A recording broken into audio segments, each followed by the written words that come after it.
Hola, buenos días, buenas tardes o buenas noches, según el lugar donde usted nos esté viendo o la hora que nos esté viendo. Qué bueno es poder saludarlos nuevamente en este su canal OLAM 7. Damos gracias a Dios porque nos provee este tiempo especial para poder estudiar la palabra de Dios. Desde luego, damos gracias a Dios por la vida de ustedes, porque de una u otra manera todos somos bendecidos por esta palabra del Señor que vive y permanece para siempre, porque rogamos a Él para que estos mensajes puedan llegar hasta lo más profundo de sus corazones y que sus vidas y de luego las de sus familias puedan ser cambiadas, bendecidas y transformadas por el poder transformador y regenerador del Espíritu de Dios. Desde luego siempre estamos compartiendo con ustedes los enlaces donde usted puede ver este canal OLAM 7. Hay dos formas. Una forma es por medio de de la página web y el otro es por medio del canal de YouTube OLAM 7 HD Honduras, como lo puede ver usted al pie de la página donde usted puede sintonizar. Hay programación 24 horas al día, diferentes sermones, diferente tipo de información que usted puede encontrar y que le puede servir para edificación espiritual. Lo primero es lo primero. Antes de empezar el tema de esta oportunidad, vamos a entablar un diálogo con Dios. Vamos a comunicar con el Creador para que Él nos ilumine, nos instruya y nos pueda capacitar para poder recibir la semilla de su palabra. Oremos. Nuestro Dios, nuestro Creador, gracias, gracias Señor por esta oportunidad que nos das de poder comunicarnos con tu trono de gracia. Estamos contentos, alabamos y glorificamos tu nombre porque eres bueno y porque hasta este momento nos has ayudado. Queremos, Señor, estudiar tu palabra y no lo podemos hacer sin antes pedir tu bendición, tu dirección, a través del Santo Consolador. Acompáñanos, te pedimos y agradecemos todos estos favores. En el nombre de Jesús. Amén. Muy bien, vamos a estudiar en esta oportunidad lo que tiene que ver, o parte de lo que tiene que ver, porque en realidad es una historia bastante amplia, muy conocida por el mundo cristiano, y que podemos extraer muchas lecciones, mucha enseñanza para la vida espiritual de cada uno de nosotros, y tiene que ver con lo que la Biblia menciona en referencia a la vida, al ministerio, al apostolado del apóstol Pablo. Cómo este hombre de Dios fue sacado de una vida de tinieblas, de religiosidad, que él estaba inmiscuido, y Dios lo mandó para predicar el evangelio a los gentiles. Cómo Pablo pudo ser colocado o cómo pudo ser colocado en ese pedestal, en esa catapulta, para poder impulsar este bendito evangelio eterno a los gentiles, esos que estaban siendo relegados por la mayoría de los judíos cristianos, que los discriminaban. Y Dios, sabemos de que el evangelio es para todo el mundo. No podemos encerrarlo en un solo lugar, sino que Dios quiere que la salvación llegue a cada persona del mundo, que pueda salvarse, que pueda alcanzar la vida eterna que solamente la encontramos en Cristo Jesús. Y la vida del apóstol Pablo definitivamente que es un ejemplo de conversión pura, de una vida transformada, de una vida cambiada totalmente después de estar él como buen religioso, como buen fariseo. El apóstol Pablo tenía un apego estricto, era muy leal a las tradiciones judías, a todo el ritual que se había levantado en el tiempo de Moisés para que se observara por su pueblo, y seguía a Moisés. Él pertenecía a la secta de los fariseos, de los más recrudecidos enemigos del cristianismo. Y vemos cómo Pablo se crió y fue formado estudiando todo todo lo que tenía que ver con la ley judía, todo lo que tenía que ver con los rituales del templo, todo lo que tenía que ver con la Torá. Y él estaba más que familiarizado con eso. Él estaba pensando en sus adentros, en su mente. Él decía que él estaba haciendo en realidad la voluntad de Dios, que en realidad eso era lo que Dios quería que hiciera. Sin embargo, vemos cómo en realidad Dios tenía otros planes para Pablo. Él al principio era uno de los que se levantaban de una manera acérrima contra el cristianismo. Él tenía ya en su mente, estaba ya el concepto preconcebido de que el Mesías no tenía nada que ver con alguien que viniera de una forma humilde, sencilla a la tierra a vivir un ministerio para servir a los demás.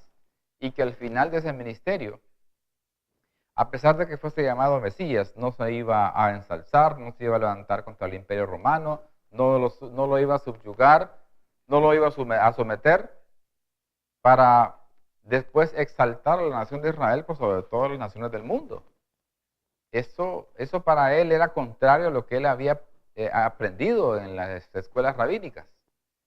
Y pensar que este hombre, después de pasar un ministerio de ese tipo, llegar al final del mismo y ser muerto, ser crucificado, para él era totalmente contrario, para él era totalmente fuera de sí, no tenía sentido escuchar eso ni tan siquiera contemplarlo. Él era de los que pensaba que en realidad el Mesías iba a llegar a exaltar a Israel, a poder ayudarle a Israel a liberarse del yugo romano. Cómo ya no ser esclavos, eso es lo que pensaba el apóstol Pablo. Y cuando veía todas esas personas que predicaban, los discípulos, él decía que era una secta, y él en sus adentros, en su conciencia, él pensaba que le estaba haciendo un favor a Dios. Él pensaba que estaba trabajando para Dios. Y el objetivo de él era no solamente o no de una forma fortuita o espontánea poder contrarrestar al cristianismo, sino que de una forma deliberada, premeditada, con saña, él se prestaba para poder ir a las diferentes ciudades, diferentes pueblos, lugares, a arrestar a los judíos cristianos. Los arrestaba, los azotaban, los encarcelaban. Y era uno de los que se prestaba y decía, yo voy. ¿Cómo cualquier persona puede decir, pero eso es totalmente imposible que una persona cambie ese tipo de pensamiento? Porque tenía un odio acérrimo contra los cristianos. Donde quiera que estuvieran, él iba y lo buscaba. Y vemos cómo uno puede aprender que cuando alguien en realidad tiene un encuentro personal, una vivencia con Jesús, es imposible que la persona regrese a su estado normal o a su estado habitual. Tiene que haber un cambio, tiene que haber un cambio radical, un giro de 180 grados y dar vuelta totalmente al sentido en que la persona se dirige estando sin la persona de Dios en su vida, en su corazón, en su mente, que no haya transformado, que no haya el Espíritu hecho el trabajo de la regeneración en el corazón y en la mente de esa persona. Y prueba de ello es lo que pasó con el apóstol Pablo. Como alguien que perseguía a los cristianos, como alguien que se prestaba a él, se ofrecía para ir a perseguirlos, a encarcelarlos, a traerlos. Luego, en poco tiempo, se convierte en uno de ellos mismos. Esto es lo grande de esto, de parte de Dios, como Él tiene muchos planes para nosotros. Y no son los que uno puede percibir con los ojos, no son los que uno cree llegar a ser, o muchas veces no es lo que uno tiene pensado al final lo que Dios quiere realizar con nosotros y en nosotros. Son otras cosas. Su palabra dice que Él sabe los planes que tiene para nosotros. Él sabe los pensamientos que tiene para nosotros. Son pensamientos de paz. Él quiere lo mejor para nosotros. Aunque en el momento nos estemos resquebrajados, estemos totalmente desentendidos, estamos sin poder saber qué es lo que Dios quiere en la vida de cada uno, pero tenemos que aprender a confiar. Y cuando se llegue el momento de que por alguna razón Dios lo llama a uno, pues en ese momento dar el sí, no titubear, porque Dios tiene los planes mejores para nosotros, los mejores, todo lo mejor que si nosotros como padres sabemos dar lo mejor para nuestros hijos, imagínense nuestro Padre Celestial, que nos creó, que nos formó a su imagen y semejanza, con toda certeza Él quiere lo mejor. Es asunto de dejarnos guiar, de aprender a hacer la voluntad de Él, no la nuestra, no a imponer nuestros criterios, nuestros pensamientos, nuestras ideas, no, sino que dejar que Dios trabaje en nosotros, que Él se pueda manifestar de manera prodigiosa, y eso es lo que pasó con Pablo.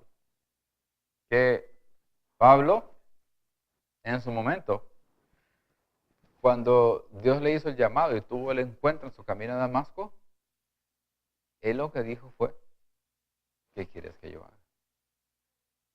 Es una pregunta interesante. Tiene un gran significado esa pregunta. ¿Qué quieres que yo haga? Y seguramente ese cambio de conducta de Pablo, y con razones obvias, tuvo una repercusión, un impacto fuerte en los cristianos que se volvieron incrédulos. No creían como un hombre y eso duró mucho tiempo, que se prestaba para perseguir a los cristianos, luego se había convertido en uno de ellos. ¿Que le iban a perseguir? Sí. Les costaba creerlo y era lógico, pues. Era lógico. A muchos de ellos él se los llevó. Entonces, para ellos como que no lo asimilaban de la mejor forma. A pesar de lo que Pablo hacía, lo que en ese momento era Saulo, a pesar de lo que Saulo hacía en su momento, Dios tenía cosas grandes para hacer por medio de este hombre. Grandes. El más grande misionero, anduvo en diferentes iglesias, fundando iglesias, sufrió persecución, sufrió naufragios, sufrió encarcelamientos, azotes, hambres, sed, todo eso padeció Pablo. Y al final le quitaron la vida. Sin embargo, él quedó con su nombre tallado, calado en letras de oro en el libro de la vida.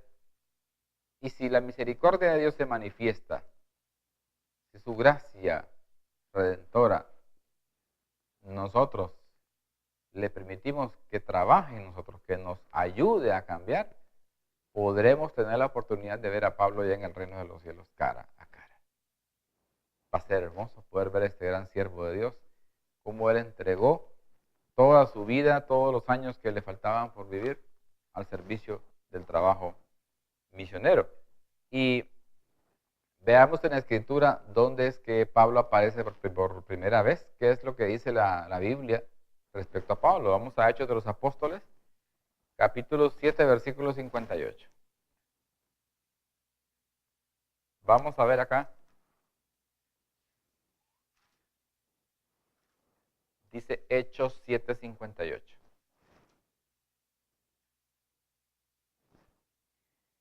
Y echándole fuera de la ciudad, le apedrearon.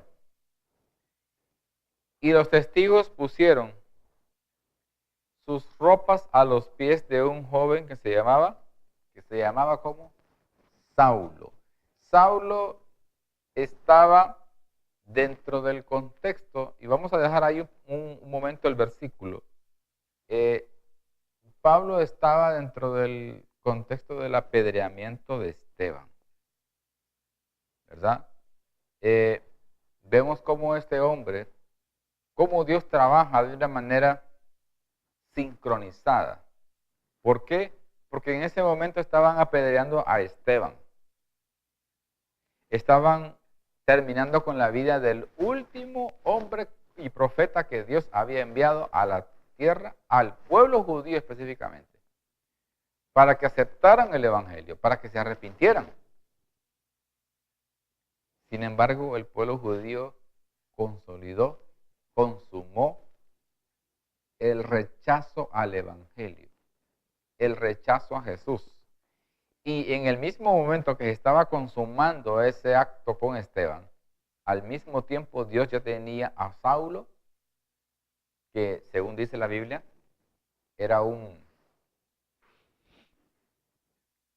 para ese tiempo era un joven, era muy joven, y que colocaron las ropas a los pies de Saulo. Miren cómo ya estaba terminando Esteban acá, e inmediatamente Pablo es levantado por Dios, ya lo menciona la Biblia. Y vemos cómo Esteban tuvo un gran impacto en su predicación, su mensaje, porque Esteban llegó predicando al pueblo de Israel toda la travesía que habían tenido, toda la peregrinación desde que comenzó la nación de Israel como tal, hasta su tiempo, hasta el tiempo de Jesús y aún un poquito más de tiempo que Dios les dio todavía para que se arrepintieran. No fue en el momento que ellos rechazaron a Jesús y la Shequina, o sea, el mismo Cristo se retiró del templo y dijo, vuestra casa, no, todavía les dio un tiempo. Murió, resucitó, estuvo un buen tiempo Jesús trabajando, haciendo las labores, lo que le competía hacer en el tiempo que estuvo después de su resurrección. Descendió el Pentecostés. Sin embargo, después de eso todavía quedó un tiempo de gracia. Pero al final el pueblo judío rechazó totalmente la gracia de Cristo. Rechazó el evangelio, rechazó el cristianismo. Y como tal, pues fue rechazado por Dios. Porque el mismo Jesús declaró que el pueblo judío en su momento había rechazado a los profetas, los habían matado, los habían apedreado, de todas formas. No quisieron aceptar la palabra de Dios, no quisieron. Y vemos cómo cuando fue rechazado el pueblo judío, Dios en ese momento le envía a un personaje, que fue Esteban. Y empieza este apóstol Esteban, que por cierto, vemos cómo Esteban era, vamos a ver dónde aparece Esteban, vamos a leer algo de Esteban. Hechos capítulo 6, leamos algo de este hombre de Dios. Hechos capítulo 6, versículos del 3 al 6.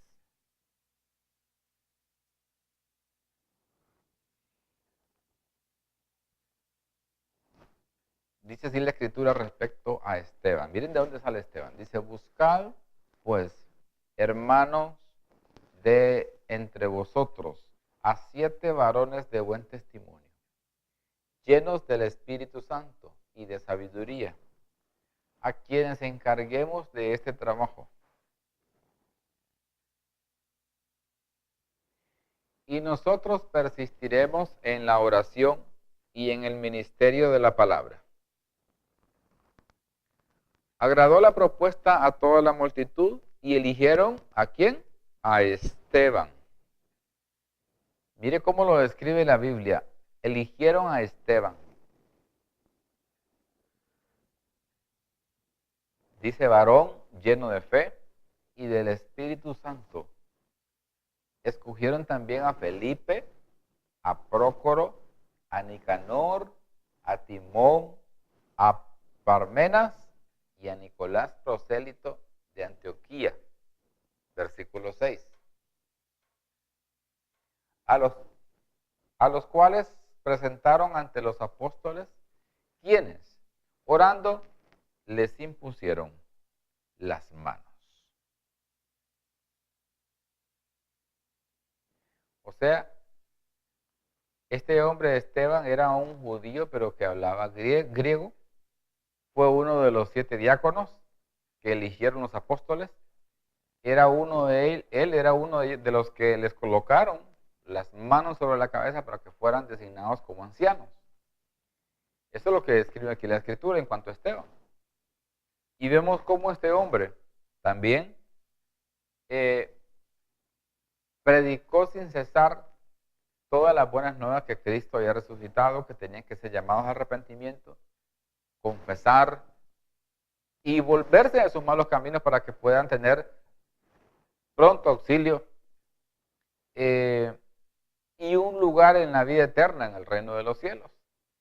Y Esteban comenzó a decir, a dar una descripción de la historia del pueblo de Israel, que ese relato lo podemos encontrar nosotros ahí en el capítulo 7 de Hechos de los Apóstoles.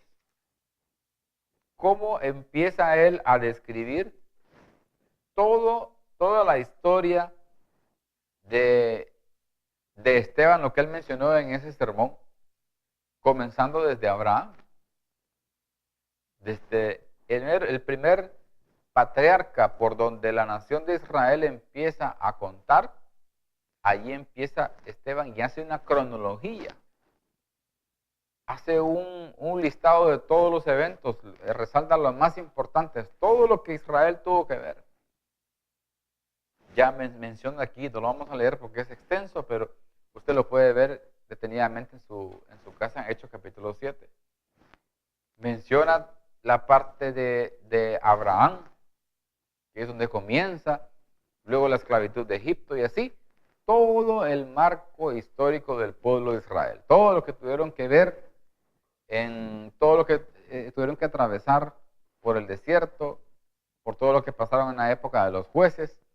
Y ahí menciona él, dando a conocer, en el caso de Esteban, dando a conocer todo el tiempo de gracia que Dios les había dado. Todo el tiempo. Hay quienes piensan, yo creo que yo el Antiguo Testamento no debo de estudiarlo. Eso ya es tiempo pasado.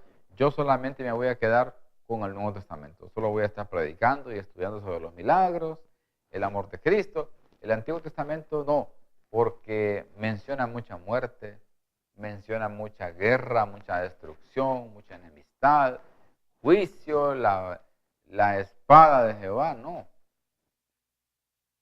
No puede haber un Nuevo Testamento con un Dios amoroso y un Dios que solamente es fuego consumidor en el Antiguo Testamento. Eso es imposible, eso es inaudito, eso es incomprensible, eso va contra las normas de Dios. No podemos esperar eso. Dios es un Dios de orden, Él no puede ser eso. Sin embargo, sabemos que al final Dios es amor, pero también es fuego consumidor.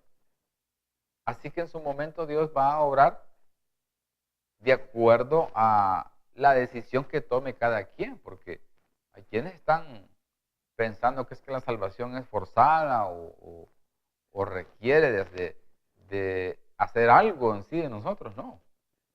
Ahora, con esto no quiero decir de que no tengamos que reformarnos, que no tengamos que esforzarnos, claro que sí.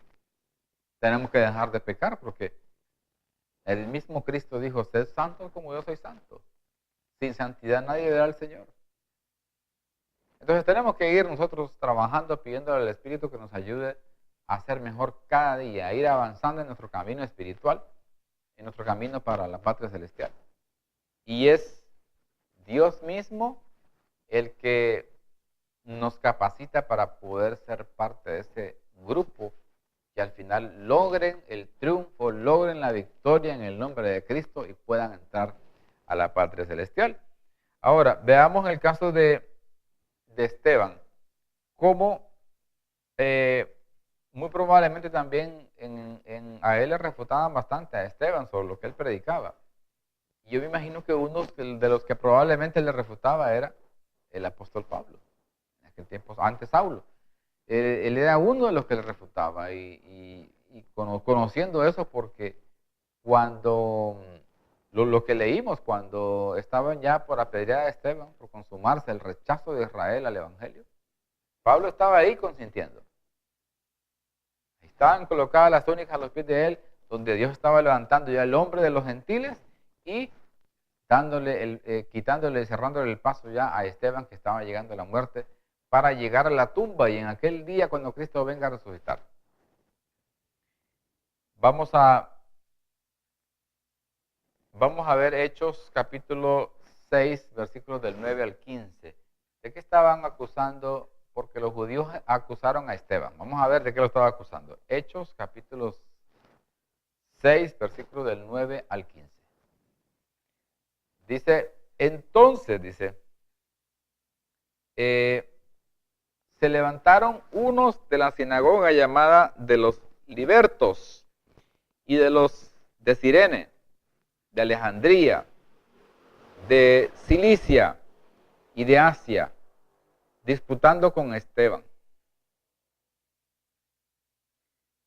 Pero no podían resistir a la sabiduría y al espíritu con que hablaba. ¿Cómo hablaba Esteban? Hablaba, dice, con sabiduría y al espíritu. Y el espíritu lo ponen en la versión con mayúscula porque se está hablando del Espíritu Santo. Entonces sobornaron a unos para que dijesen que le habían oído hablar palabras blasfemas contra Moisés y contra Dios.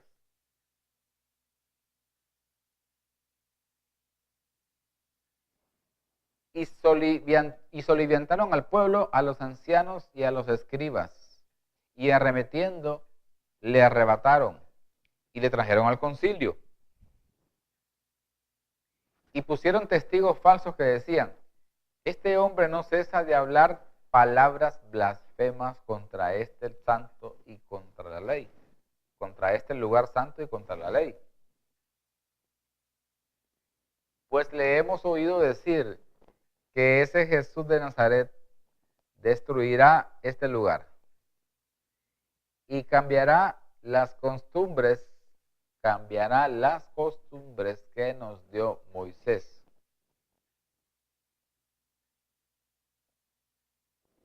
Entonces todos los que estaban sentados en el concilio, al fijar los ojos en él, vieron su rostro, dice, como el rostro de un ángel.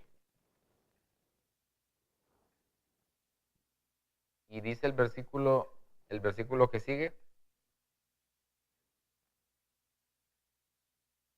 el sumo sacerdote dijo entonces, ¿es esto así? Imagínense ahí, hermanos, cómo nosotros podemos visualizar aquí lo que pasaba con Esteban. Esteban empieza a predicar, pero este hombre predicaba sin miedo, sin temor a represalias, a acciones que pudieran tomar en contra de él, porque la Biblia dice que estaba lleno de fe y lleno del Espíritu Santo. Estaba tomado por el Espíritu Santo y estaba trabajando en función de esa conversión que hace la tercera persona de la deidad, como es el Espíritu Santo. Y describe aquí que Esteban, aún estando él en medio o enfrente del concilio del pueblo judío, él no tuvo temor. Predicaba, hablaba con poder, con convencimiento.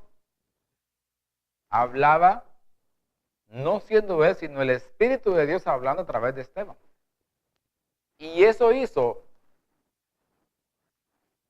que se enfurecieran los enemigos de los judíos, los fariseos. Se molestaban.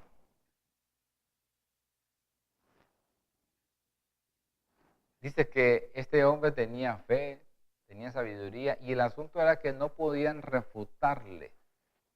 No tenían argumentos. Ese era uno de los problemas que tenían los los judíos, los fariseos, los escribas, no podían refutarle. Vamos a ver algo parecido, para que veamos la escritura, Mateo capítulo 26, versículos del 59 al 61.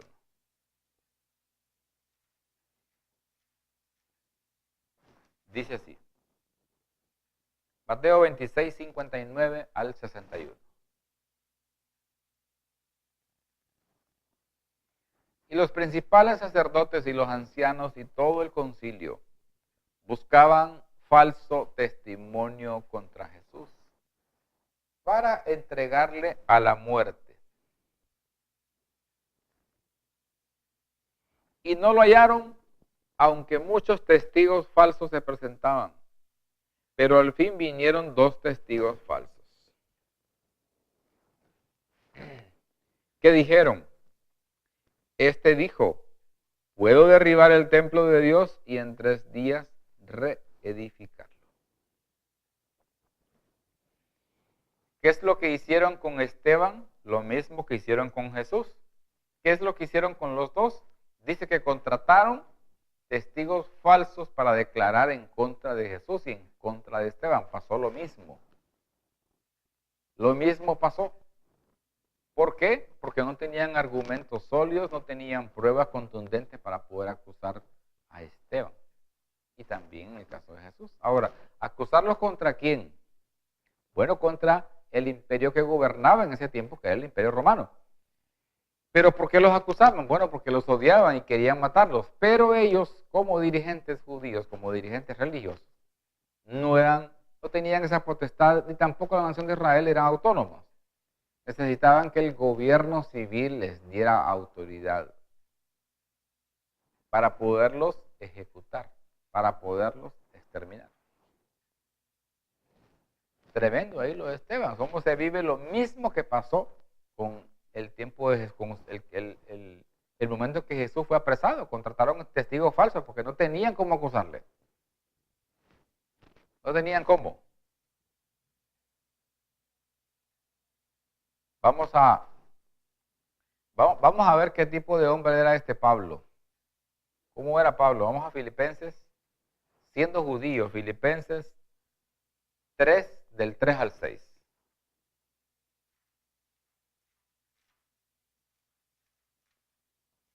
Filipenses 3, del 3 al 6. Dice así. Porque nosotros somos la circuncisión, los que en espíritu servimos a Dios y nos gloriamos en Cristo Jesús, no teniendo confianza en la carne. Aunque yo tengo también de qué confiar en la carne. Si alguno piensa que tiene de qué confiar en la carne, yo más.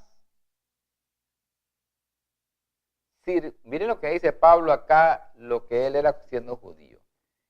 Yo soy, dice Pablo en ese momento, circuncidado al 8º día. Ustedes saben que los judíos eran circuncidados como una norma, ¿verdad? Como una señal. Eran circuncidados al 8º día. Y miren lo que más dice Pablo, cómo es lo que está haciendo con estos versículos, es identificándose como un judío de cepa, 100%, no había tacha para él de acuerdo a su convicción. Del linaje de Israel, de la tribu de Benjamín, cómo él hace alusión al origen de él, específicamente de la tribu de Benjamín. Hebreo de hebreos en cuanto a la ley, fariseo. ¿Qué dice el versículo 6? En cuanto a celo, perseguidor de la iglesia. Miren cómo él se identifica como un hombre que celaba a la iglesia y que por lo tanto él pretendía destruir esta secta, que ese era el pensamiento de él, que era una secta que tenía que destruirla porque estaba contrario a los planes de Dios. Esta secta estaba contraria, estaban trabajando en contra de la normativa divina porque él pensaba que estaba de parte de Dios. Perseguidor de la iglesia, en cuanto a la justicia que es en la ley, irreprensible.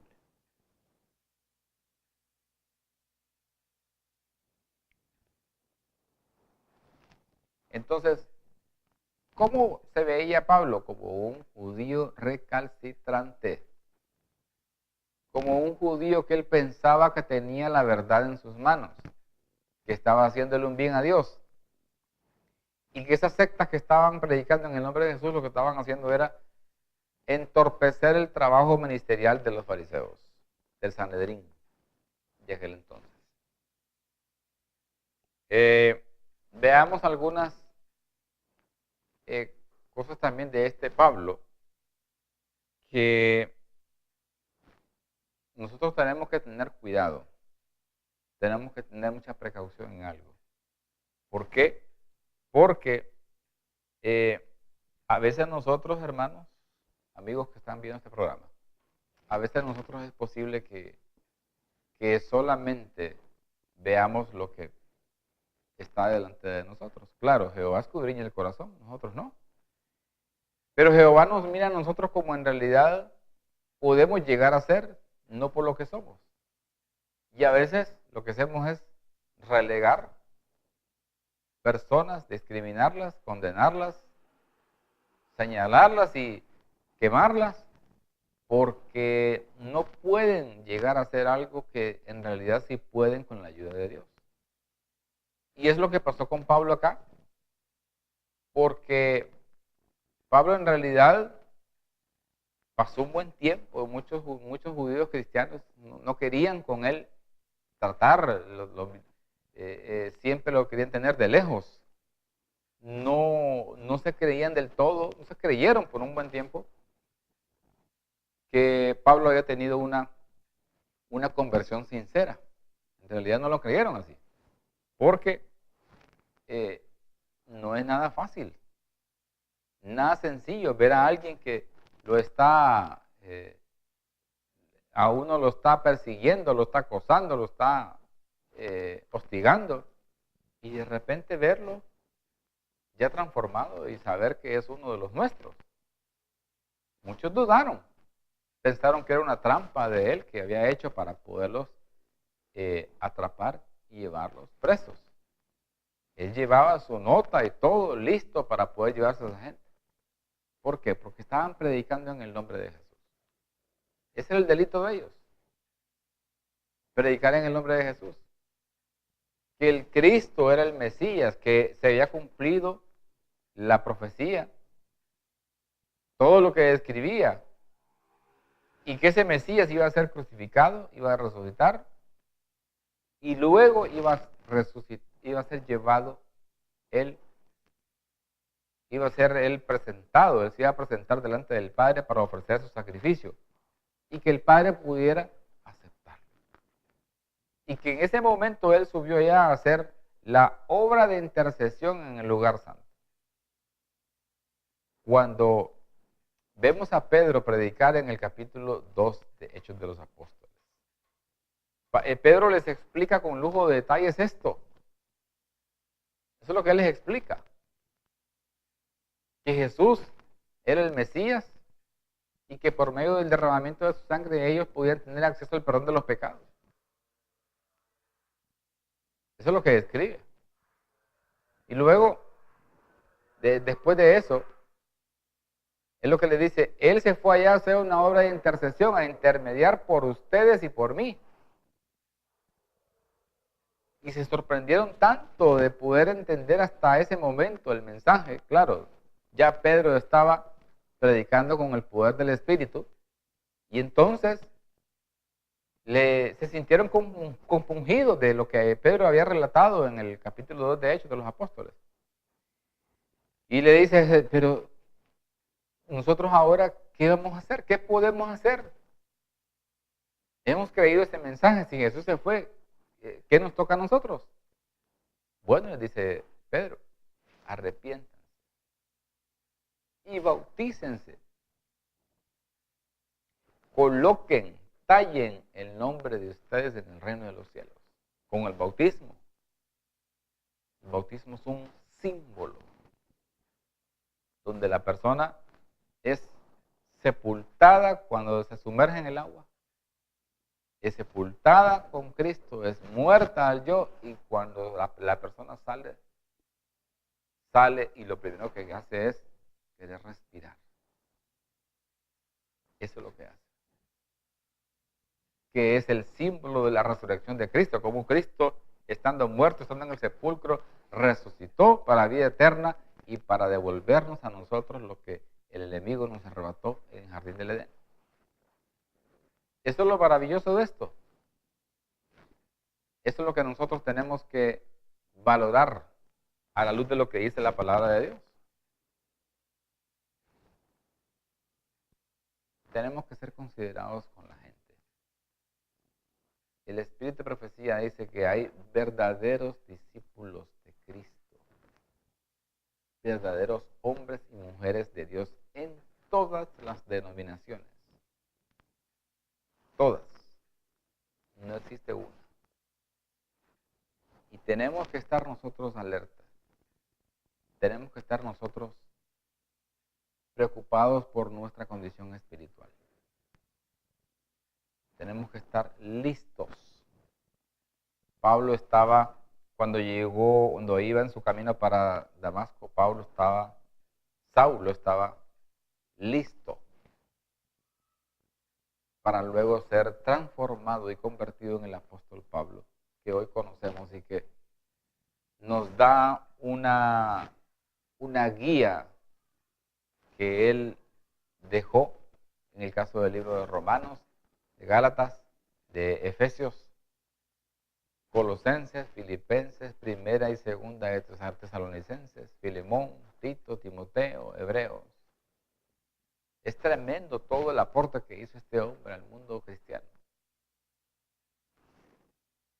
Es inmenso, es de gran relevancia. Solo el caso del libro de Romanos es un evangelio, es un libro teológico por excelencia. Ahora, ¿qué pasó con Esteban?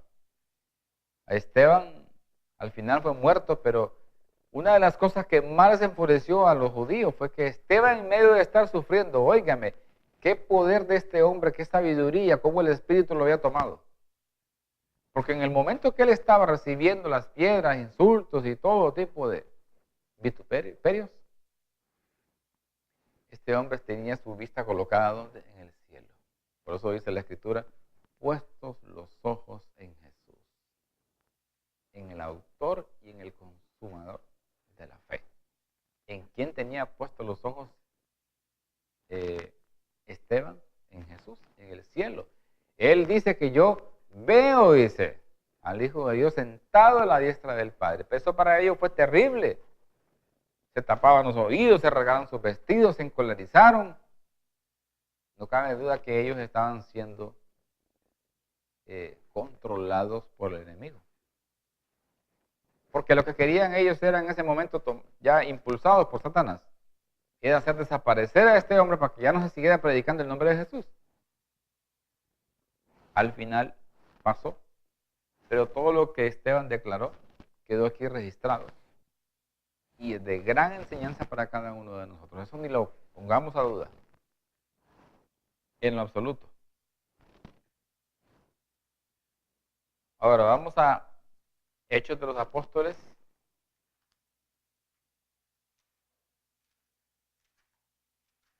Capítulo 9, versículo 5.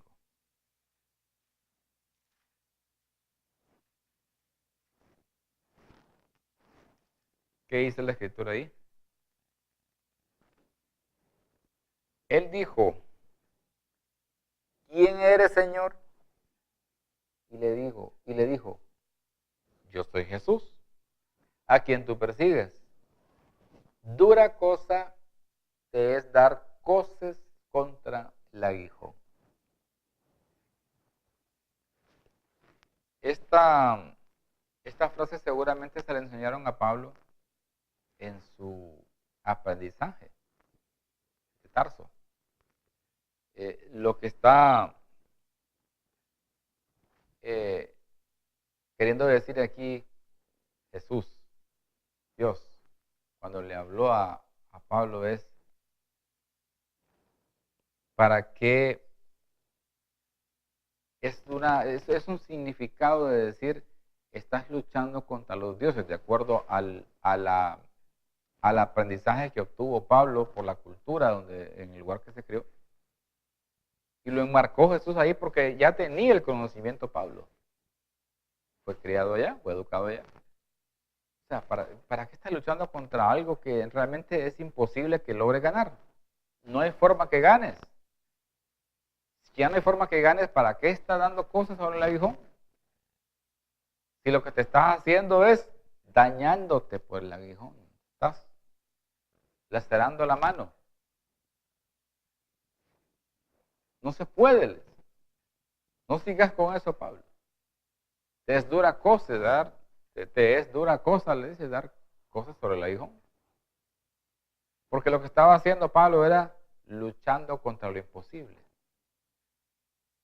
Es más, luchaba contra a quien no veía.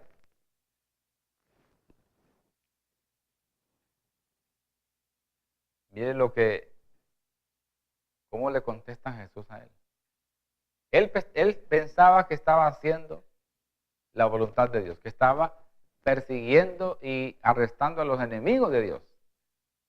Pero cuando se lo encuentra Saulo a Cristo, cuando se encuentra en el camino de Damasco, la pregunta que le hace el Señor es, ¿por qué me persigues? ¿A quién estaba persiguiendo? A los que supuestamente no servían a Dios.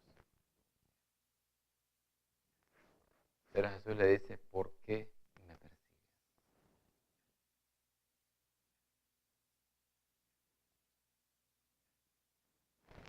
Es bastante tremendo, es impactante cómo este hombre de Dios fue transformado. Cuando él no se había encontrado con Jesús, era una persona. Cuando él se encuentra con Jesús y luego para adelante, vemos cómo Dios toma posesión de él, lo transforma, lo edifica, lo pule y sale un valiente hombre lleno de mucha energía, de mucha decisión, de mucho reconocimiento al poder que Dios tiene para transformar personas y a obedecer el mandato que Dios le había delegado.